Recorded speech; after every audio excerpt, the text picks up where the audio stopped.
What's going on, everybody? Welcome back to My Social Life. This is the podcast where you can hear the real stories behind the people on social media. And today I'm joined by Chantal Sarkeesian, and you may know her as Chantsy on Instagram. She is a content creator, a digital strategist, an entrepreneur, and more. Welcome to the podcast. Thank you. Thank you for having me.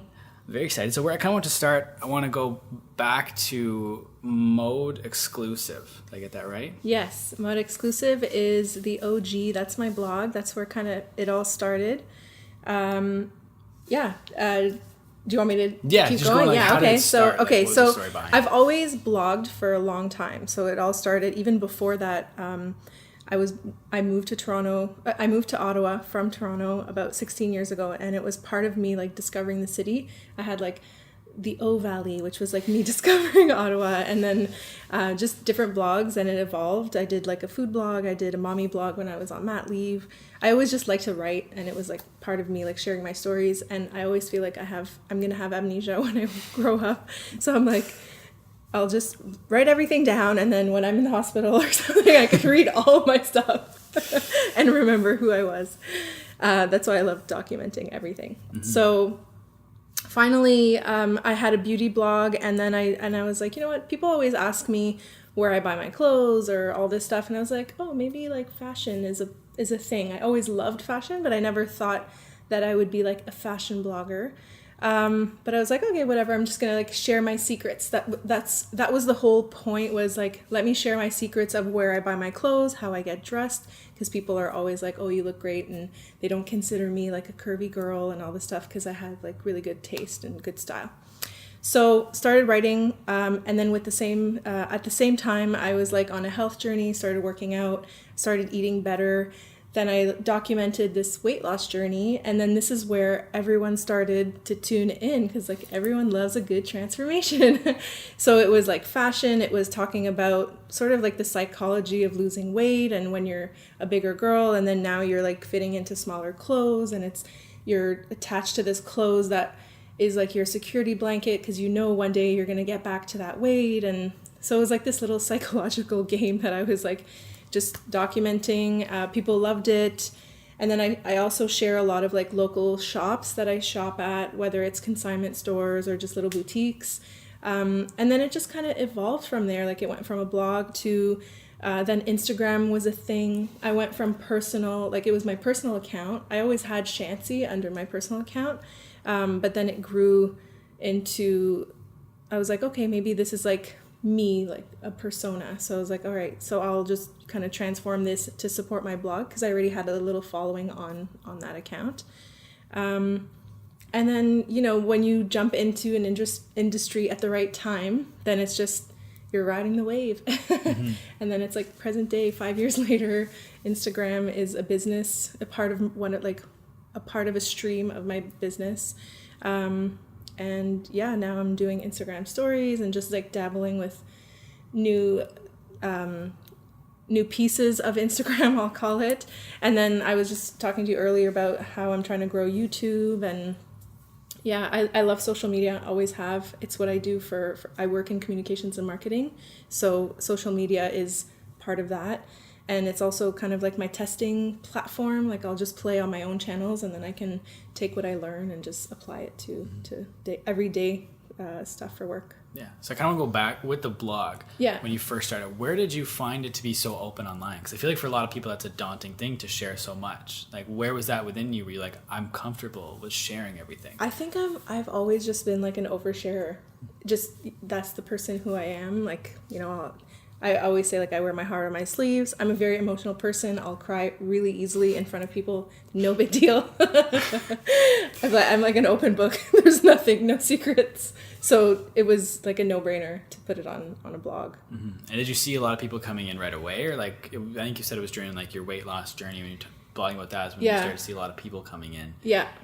And so how long were you blogging before like that all started to take off? So I think what contributed to that is that, so even fast forward or back up a little bit more, almost, I want to say 6 years ago, because my son is 6. So when I went to work after I had him, I got laid off 2 months later.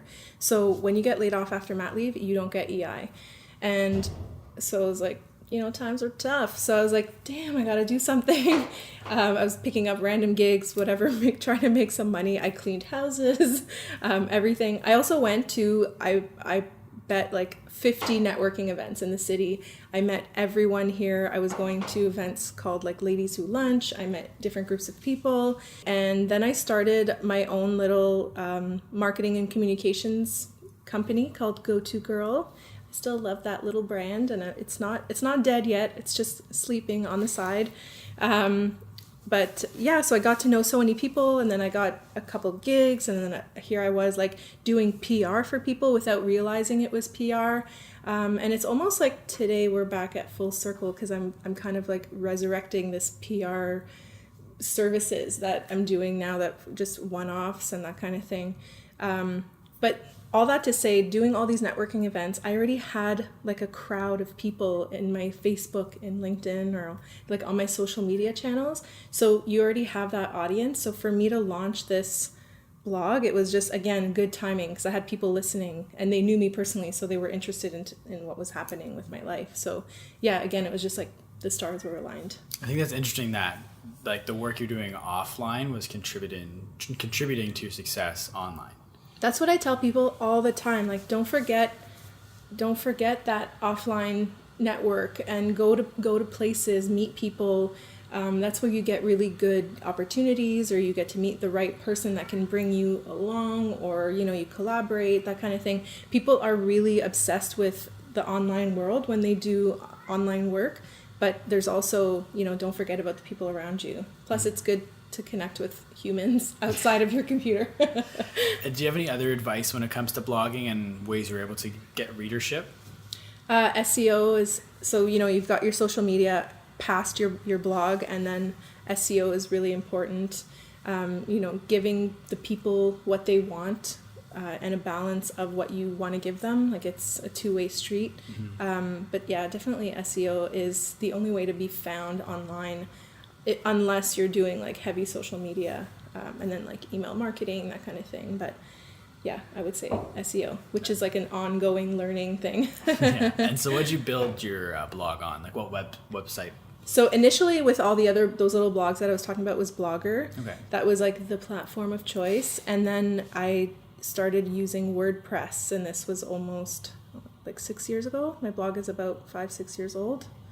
So even just like learning WordPress, and then learning how to put the blog together, and then recently WordPress just did an update, so I'm like, damn, I have to learn it again. So you're just constantly evolving. If you don't evolve with these platforms, you die. Like the first blog post took me 3 hours, like when they did their update, and I was like, oh my god, I can't do this. Like, I just, normally it would take me an hour. It took me so long. But you do it once and you're like, okay, I get it. Mm-hmm. And then you keep going. Because like, I'm not a web person. I just learn all this stuff. So you just have to keep updating yourself and get better and better. And so are you self-teaching most of that stuff then? Yeah. Or it's, if I don't know how to do something, it's YouTube, like how to plug in this widget on my WordPress. Yeah. Someone's written about it somewhere. That's awesome. And then kind of transitioning to your Instagram now. I think you're sitting at 13 and a half. 12.8. I just passed the 0.8. Hey, that's awesome. Congratulations. Thank you. So I was curious as to why, like when you made the switch to use it more as like a personality as opposed to just a regular person, why you kept your username and you didn't switch it to the same name as the blog. So I own Modexclusive handle. Mm-hmm. But like I was saying, because I was doing all these networking events and all these things, I had already a little bit of a following, like not much, maybe like 300, 400, 500, but at the time it was like a lot. So I was like, I don't want to lose this traction. And I was finding myself Instagramming before it was a thing. It was terrible. The photos were crappy, no captions, like nothing good as like what we have today. But like when I look back, I'm like, oh, that was me like Instagramming. Yeah. No, I did the full long scroll. I went all the way back to the beginning. Everyone's got those photos. Yeah. There's a lot of like my son when he was little, and places we go, like like the way when I look at it, I was like, that's a story, that's not a post. Yeah, no kidding. Now there's a place for like all those like random, like when I went to this one event, and I think I have like 9 posts. It was like a fashion show or whatever, and I was like, that's a story. Those are not posts. Yeah, but I mean, I guess that was before stories were ever a thing. Yeah, right? exactly. So. Yeah, and they were like all videos, and I was like, oh, like one day they'll find these videos. Like, yeah, it's just funny. And so you've talked about your son a couple times now. I know some people like to keep their kids off of social media. So like, what is your kind of stance on showing your kids online? Well, sadly, I've already shown him online too much to go back. As he grows older, he's a little bit more, I don't know, shy or just more silly. Like if I'm like, okay, let's take a photo, he's like, no, or he's like a goof. Mm-hmm. So I respect that. Like I'd never push him. But because I do a lot of lifestyle or myself or about my health, my family, like inevitably he's going to be in there, or I'll do like family photo shoots and he's involved.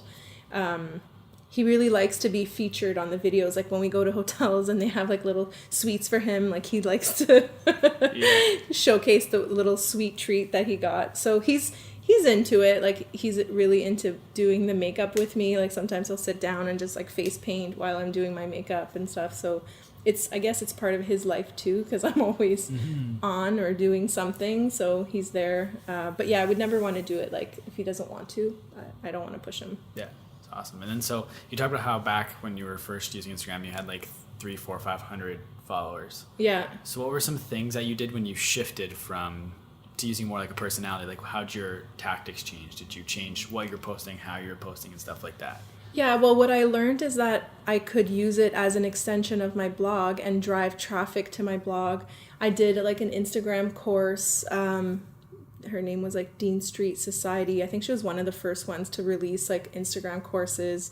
And then this is where we learned about like content strategy and mixing up the content and mixing the different types of photos and, you know, finding a grid and editing photos and giving yourself like that look and feel or whatever, and even just finding a brand for yourself and that kind of thing. So it was doing that course was really eye-opening, because I was like, okay, there's like an order to this, or you have to make sense of all this. You can't just post whatever you want.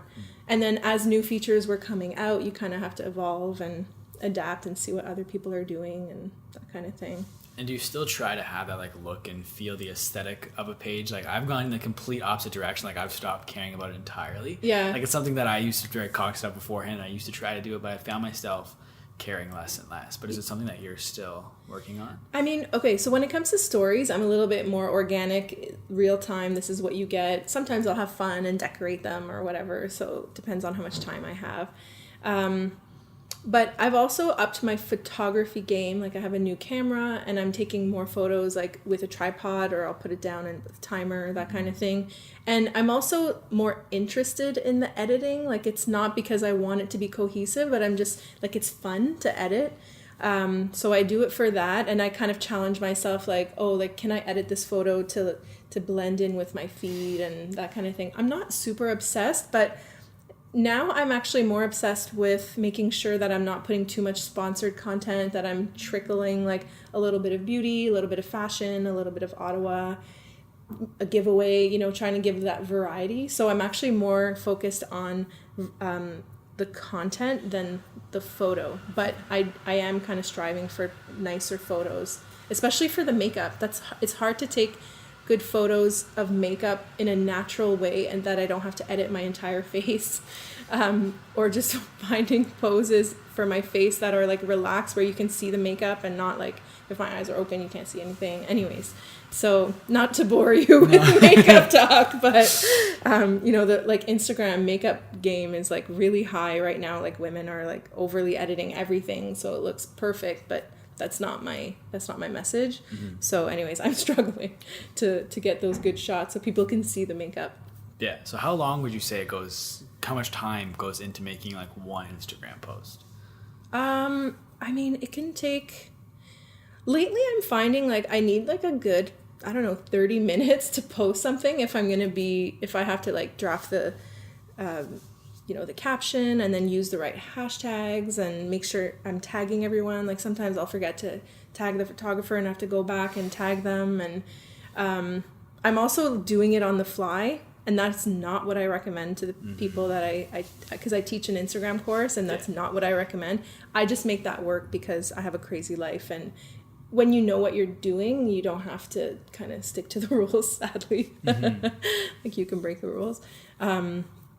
But yeah, like I feel like I'm like, okay, wow, like half an hour has gone by. Like, and if I'm editing the photo, I think I need like a good hour. I don't know if that's standard, but if you want to like get the whole thing, and then you have to promote it, put it on stories, 'cause nobody's gonna see it. And then so when it comes to like having a schedule, is there like a time of day you think that's like prime time to post on Instagram? I feel like with the algorithm, it's kind of making things difficult, but is there a time you kind of try to aim for? Yeah, actually, I was at a conference yesterday, actually, and they were saying that, you know, early morning, lunchtime, because people are on their phones, and then like the 3 o'clock kind of lull, like worked, and then like late at night after the chores are done, like after dinner, the kids are in bed kind of thing, and everyone's like on their phone. And I agree, because I do a lot of stories and I can tell when the action is. And especially, for example, I do Good Makeup Morning on Instagram where I show my makeup look. And even if it's like at 7 a.m. where I'm getting responses and comments and, oh, pretty, whatever. So I'm like, okay, they're on. It's 7 a.m. They should be getting ready to go to work, but they're obviously on Instagram. Yeah. I don't usually post early morning. Like, there's no time. Like, if I need an hour, it's not happening because it's real life. Like, I need to put my makeup on, go, get out of the house. So, yeah. I can't remember. Where we were headed. There's just a time of day, but right. I think... Yeah. So if I'm gonna post something, I'll wait till like after dinner. If it's a Instagram post, and then this way I can like sit down, take my time, do everything, and then post. Or like at lunch when I can just like step away from work, do it, and then kind of set it and forget it. Although you need to give yourself that time to do the engagement, the first couple engagements, just to like keep the post alive, because it can just die if you don't give yourself that engagement time. Absolutely, the algorithm likes it when they're, especially right away. When exactly. I think you have like a good 5 minutes or something, and that's like, just get those hearts on there, like start engaging. And then, so what were some things that you did to grow the Instagram account? Because like you said, you're at 12.8 thousand now. Yeah. We're at 500. What were some things you did to get to this point? The biggest thing is like upping the photography game. I used to, put my phone down and do it, and then plus terrible editing. Like when I look back at the photos, I'm like, good God. But that's okay, because I can look back and say, I've grown since. You don't want it to be the same like 5 years ago. So yeah, upping the photography game. Also hiring photographers to do my photos instead of me doing my own. Strategic use of hashtags is a big one. I still use like sometimes up to 30. Sometimes I won't put anything because I'm just like, I just want to talk right now. I don't want to it doesn't have to be strategic. But definitely capitalizing on your hashtags will get you seen, and you can see it with your insights. You'll be able to tell like the traffic. Like I got a good example is an endometriosis post that I did, and I used a couple endometriosis hashtags, and I got like 100, I don't know if it's views or traffic or what, but they came from those hashtags, and it's like a very niche thing. So can you explain what endometriosis is? Yeah, endometriosis. So every woman has an endometrial lining, and that's what sheds when she gets her period. But endometriosis is when you have those cells outside of your uterus. So it's like you're getting your period outside of your uterus around your organs. So when it'll cramp, it'll shed. It does the same thing as what it would do within your uterus. So it causes a lot of pain, like you'll have cramping everywhere. And then those, like the shedding will create lesions or like kind of like spider webs around your organs. So things get like jammed up, and mine was at, I had stage 4, which is like when you get really big cysts on your ovaries. So I had to have those removed, and it's been like a crazy journey. And every time I talk about it on Instagram, actually, lots of women like either are like, oh my God, I think I have this, or they're like, thank you for talking about it. Nobody talks about it, that kind of thing. So yeah, I'm like a little champion for my cause on Instagram. That's because that just ties back to being comfortable sharing stuff like that online that a lot of people wouldn't be. Yeah, exactly. I mean, I shared when I was going through like infertility problems because of the endo, the pain that I was in when I had my cysts, just all kinds of stuff. Like right now I'm like dealing with back pain and I need to strengthen my core, and I just feel like my entire core has just given up. So it's time to focus on that. And it's also like when you're doing this is your real life, but it's also a business. So I'm like, okay, I need to like take care of myself, my health, so that I can keep doing this. And at the same time, it's like nice content to share with my people who like care about me and that sort of thing. And so on, like as you're becoming like a public figure here, or you are a public figure, do you remember the first time that someone ever recognized you in public? Yes, her name is Erica Fox. She's also a blogger. It was I always hound her about this because we're friends now, but it's like our inside joke. We were at the wine and food show and she's like, Chantsy, and I was like, oh wow, like a cute girl like knows who I am. Like she's not she has style and whatever. I was like, oh cool. My followers are way cooler than me, which is what I discovered. I'm like, they have way better sense of style than I do. Anyway, so we're friends now, but I get like little waves. Actually, people driving on the street, if I'm walking, sometimes I'll get waves or like little winks at the grocery store. I've had people like come up to me and be like, oh my God, Chantsy, can I give you a hug? I was like, yeah, sure. Just like events or whatever. I love it. It's so good. It's very validating because you're like, okay, like this is a thing and people are real and they exist, and it's a great feeling. Yeah, it must be totally, like it's never happened to me, so I don't really know. Yeah. But it must be like a completely different thing when you're like, that's like an actual person that follows me on Instagram. Like that's really cool. Yeah, and actually at first I was almost like uncomfortable because I was like, not in a sense like I didn't want to meet them, but I was like, okay, like do I have to like talk to them or be like, I don't want to say something like, how long have you been following me? Or, like I was kind of like, I need a little script of being like, hey, I'm Chantal, or, just nice to meet you and whatever, just kind of carry on and give them a good experience, like the same experience that I would give them online, and just be myself, and so they can like walk away and be like, oh cool, I met her and she was nice and it wasn't awkward or whatever. Yeah, that's awesome. And you've talked about how Instagram it's like a business, it's not just for fun. Yeah, well, if you want to be an influencer and if you want to do this for a living, then you have to find proper ways to monetize.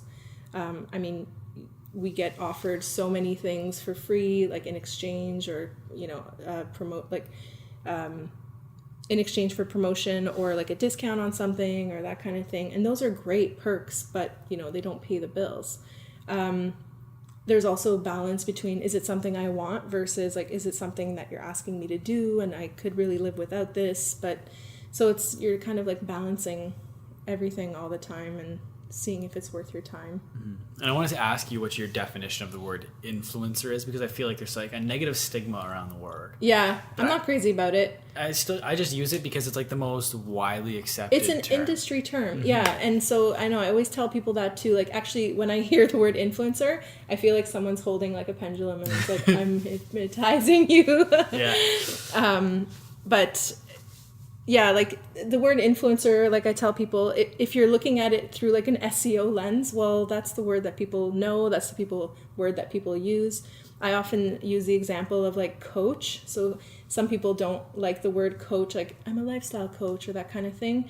And it's, again, industry term. So, what can you do until we change it? I know people are using the word content creator, which is fine. I just find the content creator doesn't carry the influence piece where people are looking at you for something, that authority. I find it's missing in the word content creator. So no, I agree 100%. Yeah. Like I feel like, because like anybody can be a content creator, but not anybody can influence the opinion of other people. Yeah, or like sway someone to make a purchase or do that action. Like that's what I find is missing. Yeah. And do you remember the first time you ever got paid to make a post on your Instagram? I've been asked this question and I can't remember. I feel like it was maybe $30 or $50, but I wish I remembered. I need to go back in my stuff. That's a humbling experience. So do you have any advice for people that are just getting into the influencing game and like how they should go about landing their first brand deal? I think the first thing is you need to figure out like who you are, what you do, what your message is, what your niche is, and not really focus on like, I want to be an influencer when I grow up. That's a hard goal to achieve, you know? Like, it's like, what are you trying to do? The outcome is that you might influence people when you're doing something, when you're good at something, when you have lots of information to share, when you're teaching, when you're giving value. But it's like, you know, it's like, I want to be popular. I want to get an Oscar. But it's like, what do you want to do to get the Oscar? That's the outcome. So I would say, and I know that a lot of young people are going to want to do this as a career, and that's great. But it's like, you know, learn a topic, become an expert, share your expertise, and then by default, you'll be like an expert in that field, and then you can influence people and their decisions on that. Mm-hmm. Sorry, you were going to say something else? Yeah, I was just going to say, sometimes I have to remind myself, I'm like, what am I doing? What is this?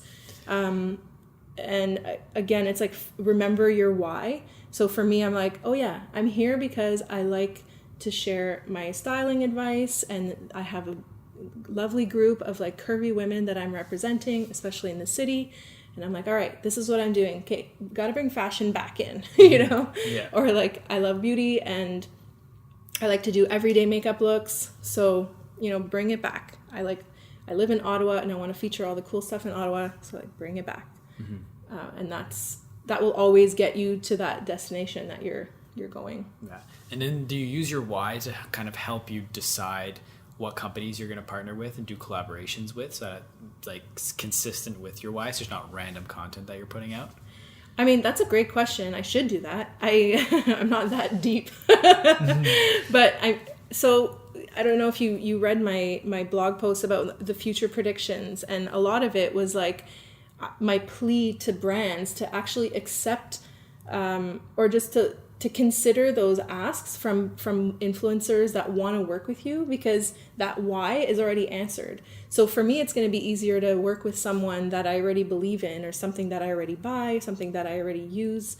But when I'm being asked to put something into my life, and if there's a weird like hesitation, I'm like, well, I don't use this, or I wouldn't wear this, or I can try to make it cool, but that's not really authentic. Like I can make it look cool, but do I want someone to go buy that, right? And so there's a lot of these questions that I'm asking myself. So if brands would just like kind of accept, it makes the thing so much easier, right? Like you naturally give the people what they're looking for, and then you're using it a lot more. It's always in your feed, so it's like it's a no-brainer. Yeah. And so when a company comes to you, like, what's your process for accepting them and then for implementing it into your feed easily and like without, like, I don't want to say organically because it's not organic content, but implementing it into your feed? So the first thing I always make sure is that you can buy it in Canada, because there's no point in me posting something if you can't even buy it in Canada. If it's Canadian product, that's even better. And then of course, if it's like a plus size line, or if it's a line that comes in extra large, that sort of thing, that's where the XL comes in with Modexclusive. So those are like a little bit of the factors or the criteria. And then of course, like, it's like, will I wear this, or is it my style? Like, I mean, that's kind of like a no-brainer, but you know, I had one ask, it's happening now, so I won't mention the brand, but I'm like, this is pushing it. Like, I'm like, I can make this work, but at the end of the day, if someone was like, oh, do you shop here? I'd be like, hell no. Yeah. So I'm like, I won't take this one. Mm-hmm. And then, so when it comes to sponsored content, do you ever do it for exchange of posts, or do you always make sure you're charging money in exchange for the work you're doing? So I like to look at them as assignments. And so sometimes PR companies will send you product, and it's like, it's fair game whether you post or not. If you post, then good for them. They got free exposure kind of thing. But then when it's like an ask and an assignment, and they're like, here's something we want you to post, bing, bing, bing. Then I'm like, okay, you're opening the door for me to like to offer either like my media kit or to ask, what is this campaign? Do you have budget? And then I like to kind of create a little custom package based on their budget, based on, like I was saying before, how badly do I want this product? There's so many different factors that kind of encompass it all. And it's also, I mean, I have a rate card, but are these prices that small businesses can afford, or local brands versus like big brands, that sort of thing? So there's so many different factors to consider. Mm-hmm. And you mentioned your media kit, and I think that's really important. I've noticed that as like a trend among like the successful people on social media. So what do you have in your media kit?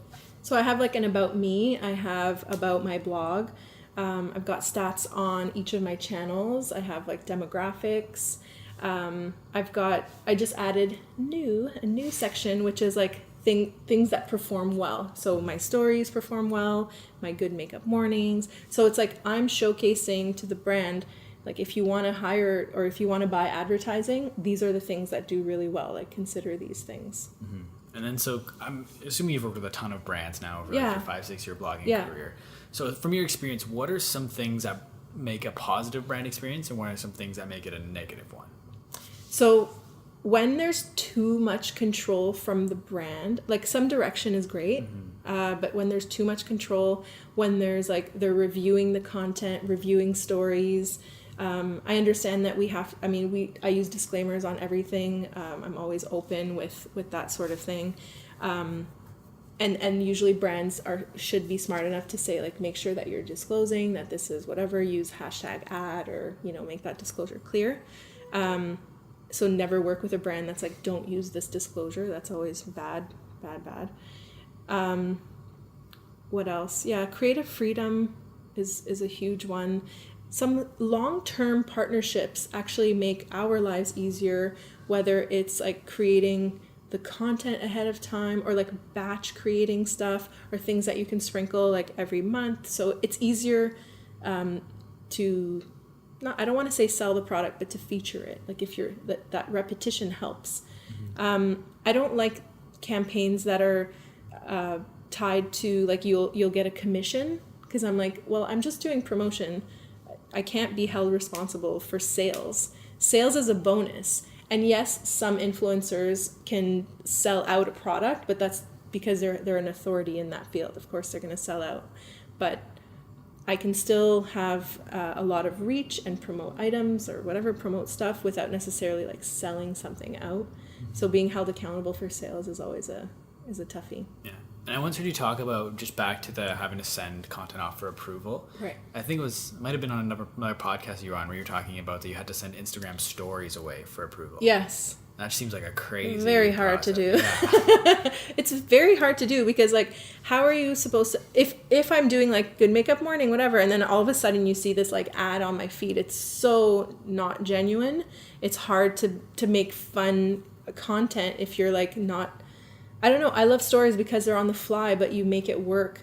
So you could be in like one outfit and then all of a sudden you're in another, and then you're going to be back at the first one. Like the order is just all messed up, and it's hard to have fun with it. And it's hard to be organic. Like you're basically an ad, and it kind of defeats the purpose, to be honest. Mm-hmm. Yeah, and then so I did want to talk about the blog post that you put out recently, your predictions for where influencer marketing is going. Yeah. If you want to pull up the article, you can. I've written some things down, some things that stood out to me on Test me. So the one, like I wrote down a couple different points, and then the one thing you talked about was authenticity was like a big theme throughout the entire thing, and like width, not depth, and that kind of played into what you're talking about, longer term partnerships with less brands and a bunch of short term partnerships with a lot of brands. And I think that I agree. I just think that just makes more sense, right, to have someone like represent your brand more long term. It almost ties into like a theory. I actually tweeted this the other day, where I think eventually another area where I think is going to go with brands might start grooming like their own influencers. Like almost if you look like, not the gracing of like Barstool Sports, like a lot of people within that work for the company are becoming like influencers in the industry, but they work for Barstool, that Barstool handpicked and like groomed them into their own influencers. Yeah, that's a smart strategy. And that was kind of I think I shared one of the ideas where, charities need to hire influencers who have that extra reach. You're hiring like, you have like a marketing agency within your employee. It's such a great asset. And I know, Katie was on the show and she works for MealShare, and like, that's such a great model. Like, she's having a lot of success because she, as an employee of MealShare, can offer her like an extended reach, an extended arm to what she's doing. It's excellent. Yeah, and I think like that case, like they've implemented that really well. The only worry with something in that scenario is where the brand tries to take too much advantage of the fact that you're an employee with a big following. You know what I mean? Yeah, I think if that was set out in the beginning, like we will use, let's say 20% of your time is dedicated to this charity on your platform. Like, if you're paying the person a decent wage to do that, then it's worth it. Yeah. But of course, not to take over the entire feed or whatever. And to be honest, I'm putting it out there, world. I'd love to find that kind of gig where I can use, just blend my life together a little bit more. It's a lot easier. I don't have to compartmentalize so much, but I'd love to work for an organization that valued that and that I could use it to, as content or whatever, but also like do my work and support the company. And actually, I don't know if you know this, like Hair Republic is a local salon in the city, and I'm their brand ambassador. And this is the second year that I'm their brand ambassador. And the program does so well because I offer 10% off for 2 hair appointments. Mention the code Chantsy. Total plug here. And then for spa services, 20% off. But what we do is like we monitor that usage, and it's just the perfect win-win. My followers win because they have a promotion, they get to save a bit of money. I win because it's services that I'm going to have done already. I need my hair done for photos, that sort of thing. They win because it's advertising. Like, that trifecta of everyone winning is what it constitutes, like the perfect partnership, let's say. And it's long term. I go in every month. I'm always in there, so people are seeing it more and more. It's like the perfect advertising campaign. So that's where I'm thinking, like, that's the future. It has to be working with less brands, just longer term. And then just kind of on that similar note, like with like you're providing value for your audience when you do a sponsored post. Yeah. But people also don't want to see just constant sponsored posts. So like what's the balance then between like your organic content and then your sponsored content? I mean, like textbook is always like 80-20 rule. So for like whatever organic content and then 1 promotion. And actually even like the other posts, you're supposed to mix it up. So a little content strategy for you. You want to do like informational, inspirational, just like mix it up behind the scenes, like different kind of stuff. And then like you do your promotion. Another trend that you talked about in your blog post was companies moving more towards micro influencers. Yeah. Do you want to kind of talk about that a little bit, like why you think that's coming? So I kind of put myself in the micro influencer category. I mean, there's no set number, but it's essentially someone with a smaller following, but that has like a hyper focus on something, like that has a niche. So my niche is, curvy plus size fashion, and it's also Ottawa, even Canada. I don't have a lot of like international following. It's a very clean account. It's very hard to find those clean accounts. So because you're so focused, it's almost like you can charge more because everyone here is interested in what you're going to sell. So the balance is that when you put yourself into a niche, then you're kind of maxed out sometimes, right? So it's like, how do you monetize more, or like how do you grow out of this niche, or how do you expand, or that kind of thing. So and just on that point of like being a clean account, I heard you once say that like sometimes you have to not remind yourself, you have to make sure you're always being PC, not to upset brands. Yeah. You know what I mean? Like, you don't want to say the wrong thing, then a brand sees that and they go, oh, we don't want to work with you anymore. Yeah, they call it like being brand positive or PR positive. I don't go out and bash people for no reason. Yeah. Although some people, that's their alma mater. They like to do that. I definitely want to make it clear sometimes, like if something isn't good, I'm like, I don't recommend this product. Or what I'll do is I'll say, it didn't work for me because, or it would work for someone who has ABC. So it's like I'm giving it a chance, but I'm not going out and saying, like, you'll know when I'm saying I love this versus I'm like, this was okay. But yeah, I often don't go out and bash. I did one bashing of a local restaurant. Yeah. Did it go over well? Or? What was like on Facebook, they contacted me and I was like, you know, as a matter of fact, this has happened and ding, ding, ding. But I would never go out, and I know I don't want to ruin someone's business. And I know, especially in a small town or in a small city, it's you know, the world is small. People know each other. Yeah. And it wasn't my intent. It wasn't like to shut them down or whatever. But anyways, I voiced my opinion. It was heard.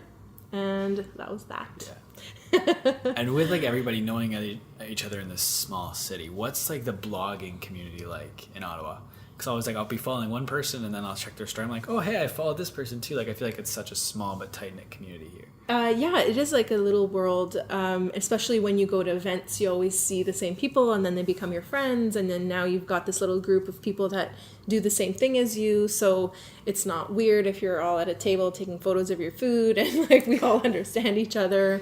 And it's nice to have like familiar faces when you're going to different events. And for that reason, you can go alone if you don't have your buddy or, you know, like your wingman kind of thing. You're like, well, I'm going to know someone out there anyway, so no big deal if you go by yourself. Yeah. Are there a lot of events where you notice a lot of other bloggers?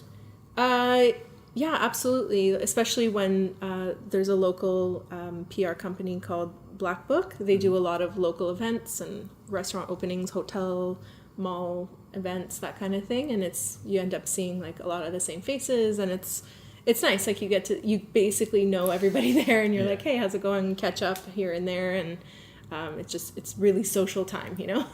Is there ever like any drama?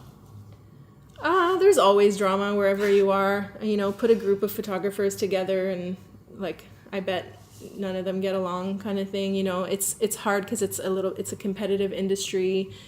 You know, creative industries tend to be really competitive. Everyone's comparing their work, and but for me, my thing is like, this is work for me. I'm a professional. I don't want to cause anything, and I'm just trying to have like professional relationships with people, and you don't have to be everybody's best friend. But the drama is less these days, which is good. Like everyone's kind of like pick their lane and just, you know, head down and doing your work kind of thing. And just back to the influencer trends. Yeah. One other thing you talked about, which is something like I keep kind of like preaching it, but I need to listen to my own advice. Okay. And that's diversification. Okay. And like you kind of talked about it earlier. So what are like all the platforms that you're diversifying on right now? So, you know, blog is number one right now. I'm trying to not let the blog down. Because like, I don't know if you remember, Instagram shut down like a couple weeks ago. We all died. So, you know, I was like, oh my God, thank God I have my blog here. Nobody, you know, I could still keep going and I wouldn't be affected by it. And actually it was the day that I released that blog post, because I was like gonna promote it on Instagram. I'm like, Instagram's dead. What's going on? So I do, you know, have my blog. I'm trying to grow a newsletter right now. And I actually have like a new newsletter that I'm creating, bit.ly/Chantsy. I'm good at the promo. Yeah, that's awesome. So on that newsletter, I'm going to share more of like my marketing tips, because I didn't want to blend it all into the fashion and beauty stuff, because it's very different. And with the marketing one, that's where I can promote my workshops or my one-on-one Instagram sessions, that kind of thing. So yeah, like I'm branching out, doing a little bit more of my email marketing stuff. Pinterest is an interesting one. It drives some traffic to the blog. I use it to promote my YouTube videos as well. Okay. YouTube is one that I'm currently growing. I have a little viral video going right now on Glossier Play. It's a beauty brand. I did a review and I was out there like one of the first videos, so people are finding it now, and so it's good. It's good for the channel. Yeah. And you've also got Facebook and Twitter as well, right? Yeah, which I have no strategy. Like Twitter just copies what goes on Instagram. Instagram is also copied onto Facebook. I have a lot of people on my Facebook account because of all that networking I was mentioning. So I do have like a decent amount of traffic that comes like for the blog that they're coming from Facebook. Okay. So I always keep my Facebook alive. And Twitter is where I go to engage with other people's content when they have rants and that kind of thing. Always respond with a GIF. Yeah. No brainer. And then you just, bitch about Instagram on Twitter. Yeah, exactly. Where I'm really curious though is like with the blog and with your newsletter. So with the blog, like, is it still like as popular as it was a couple of years ago, or is like, have you noticed blogging starting to kind of taper off a little bit? I have traffic because a lot of my posts are SEO optimized. So actually I have a Glossier post that I did a couple years back that still generates lots of traffic, and people use the promo code and I get free Glossier dollars, buy the products, create a video. It's like the nicest little funnel. But it's all SEO because of SEO. I have a couple like kind of viral posts or whatever with product reviews, like people are coming, so it's where people are coming to the blog. But the key with anything is just you got to keep creating content. So I mean, if I look at the number of posts, I used to do like one blog post every week, and there were some weeks where I was doing it every day, and like nothing like Google Juice. Like they love extra content, new content, fresh website.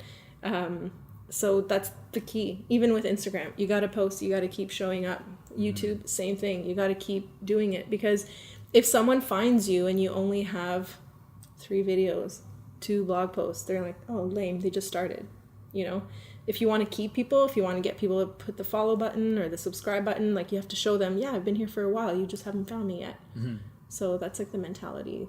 Keep going. And that's what I have to keep telling myself, like you're talking about taking your own advice, is the YouTube. I'm like so obsessed. I'm like, gotta hit that 1,000 subscriber. But I'm at like 521 right now, counting every single one. But I'm like, don't look at the number, just keep pumping out the videos.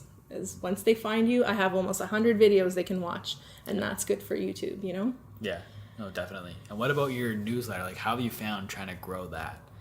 I have a pop-up, spammy pop-up on my blog.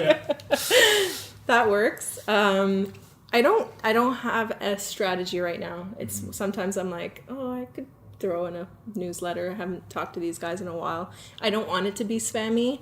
So I try to save it like maybe once a season. That seems to be the cadence. That's definitely not enough to like make an impact.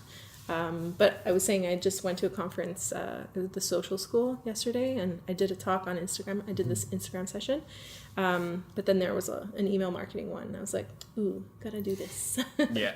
And I actually want to talk to you about your workshops and your speaking and stuff. So like, is it primarily Instagram focused when you're giving a talk? Yeah, it's an Instagram strategy workshop, and it's mostly based on creating a content strategy. Because the biggest question is like, I don't know what to post on Instagram. What do I post? I have nothing to say. And people don't realize it's like, well, you need to put out a content strategy.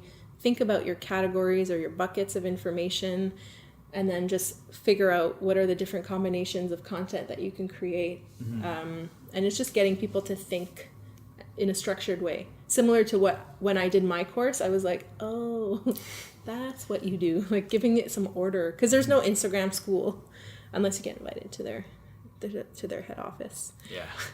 But, we're just kind of learning from each other. And it's like when you're giving these talks, so some of the stuff you're talking about really basic, and you're surprised that some people don't know some things that like you would think is like something that's so normal and just like Instagram 101, but people don't realize. Like that's something I'm slowly starting to figure out. Like I feel like sometimes I don't know what to talk about because I feel like everybody knows this. Yeah, never take it for granted that people know the things that you do every day. Like we are in this all day, every day. We're in social marketing. It's natural, but it's like, I'm not into investments. I don't know very much about investments, so I would never want my investor person to be like blah blah blah blah blah blah. Yeah. You never take that for granted, and I know that, like doing the classes, there's someone that doesn't know how to post a picture versus someone that's like, talk to me about live or IGTV, or so there's all kinds of people in your crowd. I think the hardest thing is to balance the presentation, so everyone gets something out of it. Mm-hmm. And then, so how often are you doing these talks? The talks will happen kind of ad hoc here and there. I would say maybe 3-4 times a year. Okay. I do some talks at the at Ottawa U. I did like the marketing class, had me as a guest speaker. I've done a couple classes at Algonquin College this year, and it's not always like it could be influencer marketing, it could be Instagram, it could be just a little bit of everything in that industry. And then I did social school. So my workshop, the Instagram workshops, I host maybe twice a year. And then now people are booking them one-on-one, which is what I'm like really focused on. It's so much more valuable for the person. Like we really get into the details. I can give concrete examples. I feel like they come out with it with a little bit more clarity than if I'm giving just like random examples and they have to come up with that example for their, like make it work for their own business. It's just a lot easier to do the one-on-ones. Yeah, and then on top of all that, you have a full-time job as well, right? I certainly do, because lipstick and clothes don't pay the bills. Yeah. Yeah, I mean, I love my day job. I'm a strategic communications partner, we call them. And it's like a smart job. It's, I have a science degree. I have like my smart brain, and I have like my girly brain that fulfills my smart brain. Yeah, and I mean, I'm still learning there, and like it's a job. It's just the outcome or the end result is like, I don't know, rainbows and butterflies. Like it's just really pretty. Yeah, no, that's interesting. And do you do a lot of work with data and stuff, like going over your numbers all the time? I look at them, not obsessively, more like to learn or to figure out, like to get the pulse on something. Like, okay, this is doing well. What happened here? The worst is when you're getting hired to do something and it doesn't perform well, and you're like, gosh, like I thought the photo was good, or did I post it at the wrong time? But to be honest, I don't stress about these things. And if anything, like you can go back to the brand and say, look, this didn't perform as it normally would. I'll do this, just to kind of compensate for it. And truly, if you love what you're posting, it's going to show up again on your feed somehow. But yeah, I think it's really important to not be obsessed about the numbers, but use it as a learning opportunity, and just to be like, can I learn from this? Or, can I do something better? That kind of thing. Mm-hmm. So what's next? I know you're working on a book. Oh, yes, my book. I just I need to lock myself in a room and just focus on it. But to be honest, what the book is about is still something I'm going through. Mm-hmm. So I'm like, I gotta solve this, then it's gonna be content for the book. But yeah, it's funny. Like it's gonna be a funny book because I consider myself a comedian. Maybe I laugh at my own jokes. Like I'm the person that laughs the most at my own jokes. So anyways, I want to share a bit of comedy in this book. But so what's next? I would love to take my Instagram course and put it online. I just haven't. Again, I need to lock myself in another room and record the videos that support the presentation and just pop it up online. Yeah, I'd like to create this a flow of residual income on the side, so that if I decide to leave my job or whatever, I've got that cushion or just that engine that's kind of working on the backside. Yeah. So the long-term goal almost to make influencing your full-time job? I don't know. Lately I've been thinking maybe it's more me starting a PR company or something where I'm helping other people implement what I've learned. Sometimes I wonder, I'm like, am I still going to be interesting in 5 years? Are people going to care about me? Yeah. Are they going to be tired of me? Because I'm going back to some of the people that I follow now, some YouTubers or whatever, and I'm like, I'm kind of bored of you. It's always the same thing. You got to change it up. Or so sometimes I wonder, do people think that of me, and are they wanting me to move in a different direction, or is it creature of habit and they like what I'm doing? So, and I'm also evolving as an individual. Maybe I don't want to do this anymore, but I just feel I see so many opportunities for businesses, and I'm like, God, you got to invest in a good social media person or a good Instagram strategy, good photos. I can take really great photos now, and I'm like, I can do this for somebody else. It's just a matter of finding that person, if that person is you. Turning it into an ad. Please contact me. Sorry. No, it's okay. You definitely have you have your podcast voice, but then you have your ad read voice. It's cool. Yeah. Don't forget to contact me.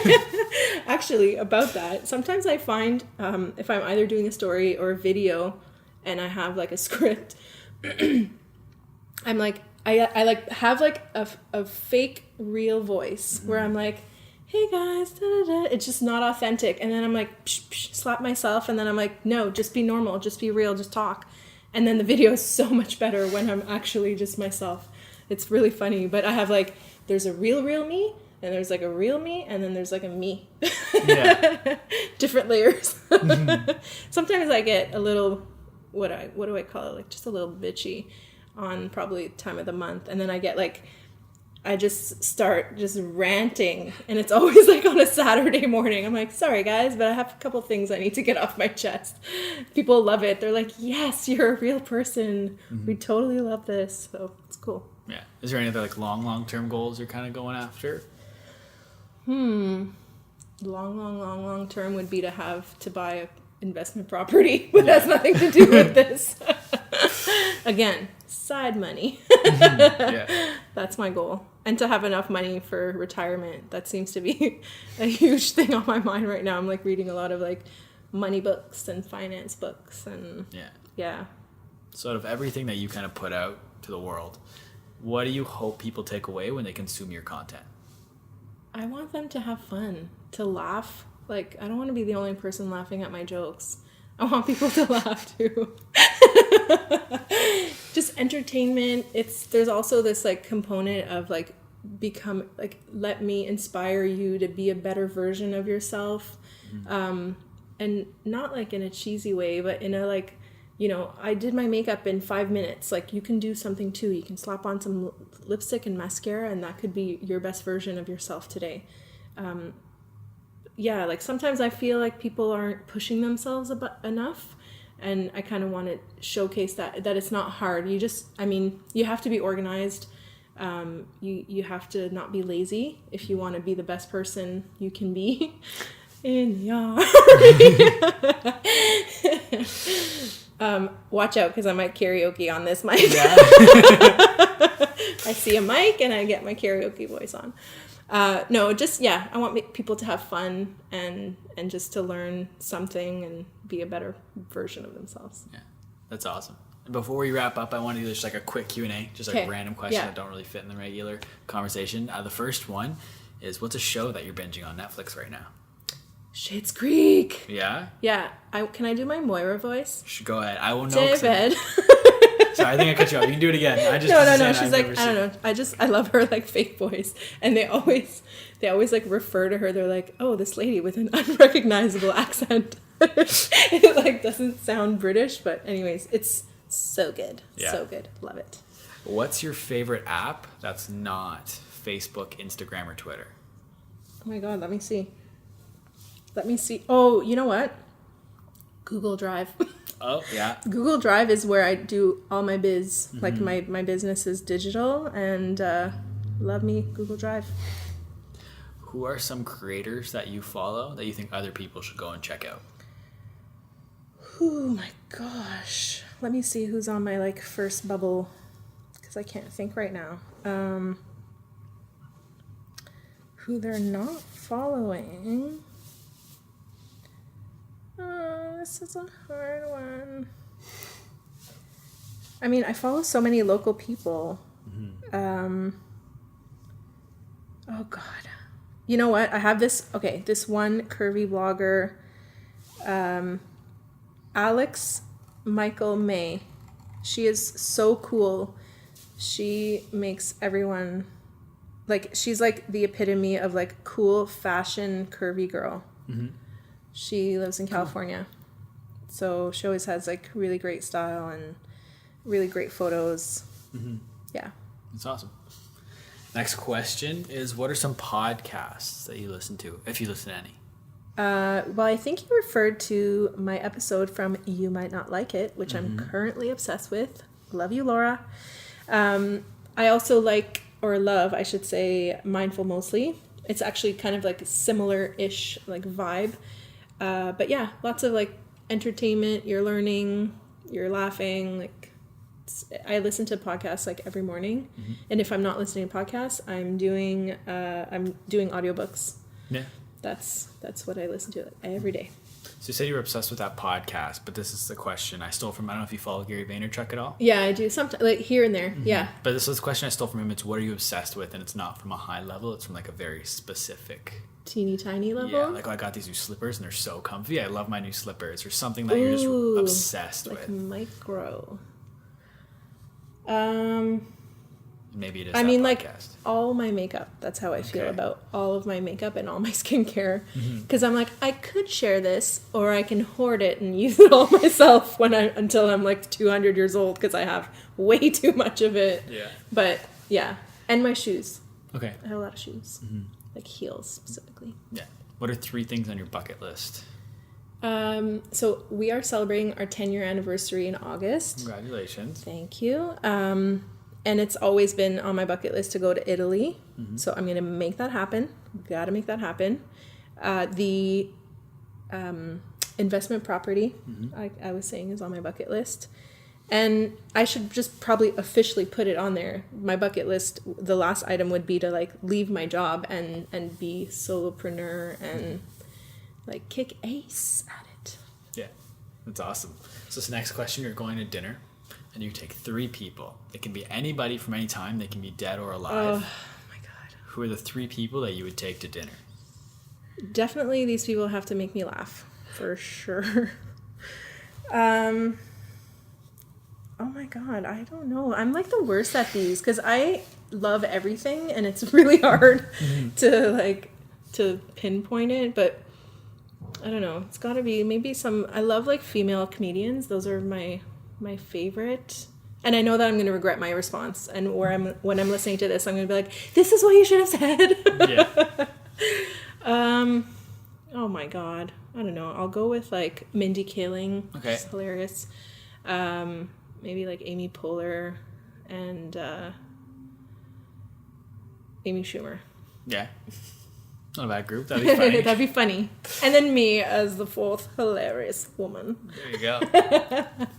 What's the best advice you've ever gotten? Best advice. Like as a person who's constantly reading like self-help stuff and improvement stuff, I don't know, man. What's the best advice? You know what? This is not it wasn't advice given to me, but it was like my cousin Julie. Her mom always said, like, you can't take words back. And I don't know, that always kind of like stuck with me. Like when you say something, it's hard to take it back. So just be mindful. What's one thing about you people wouldn't expect? That I have a biochem degree. Okay. And I was going to go to med school. But I didn't have the good grades in organic chem, which like brought my average down. And I was like, this isn't going to happen. So ditch that. But I have a good healthcare background. Like I opened 2 clinics in Ottawa. Wow. I used to manage them, and now I work for a healthcare association. That's awesome. What's one thing that's so important everybody needs to know?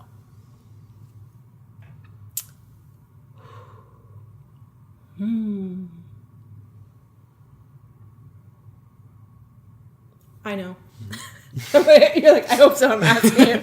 It's not like a classroom setting. Everyone has deep, dark secrets. Like, everyone has suffered something.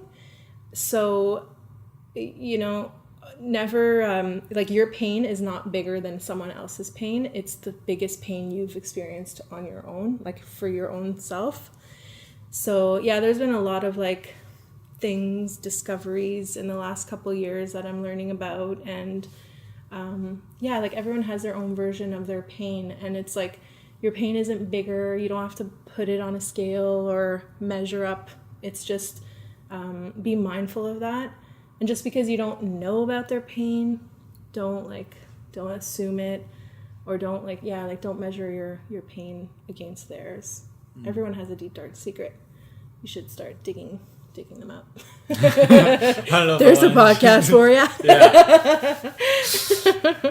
The final question, I kind of like to flip the script a little bit. Mm-hmm. What's one question that you like would want to know the answer to about anything? How do I cure my endometriosis? There you go. That's very fair. Well, I just want to thank you for coming on the podcast. I want to kind of give you the floor, plug everything you got right now. Thank you. It was very nice to meet you and very nice chatting with you. If you want to connect with me, at Chantsy on Instagram is the easiest. That's CHANTSY. On my blog, Modexclusive, just click on the link on Instagram and like everything is there. Or just pop google.com and you can search for Chantsy and I'll be all over the place. That's awesome. Well, I want to thank you once again for coming on the podcast. Thanks. And I want to thank everybody for listening to this episode. Whether you've listened the entire way through or you've only listened to bits and pieces, I really appreciate you taking time to check this out. Do me a favor, go and follow Chantsy on Instagram. I'll make sure everything is linked in the show notes down below. You can follow her on Twitter, Instagram, Facebook. Check out her blog. It'll all be down there, so go and check her out. And if you'd like to follow me, you can find me on Twitter and Instagram at @thejacobkelly. And if you'd like to follow the podcast, we're on Instagram at @mysocialpod. And if you want to see some clips on YouTube, you can just search up My Social Life and we'll be right there. Thank you once again for listening, everybody. We'll talk soon.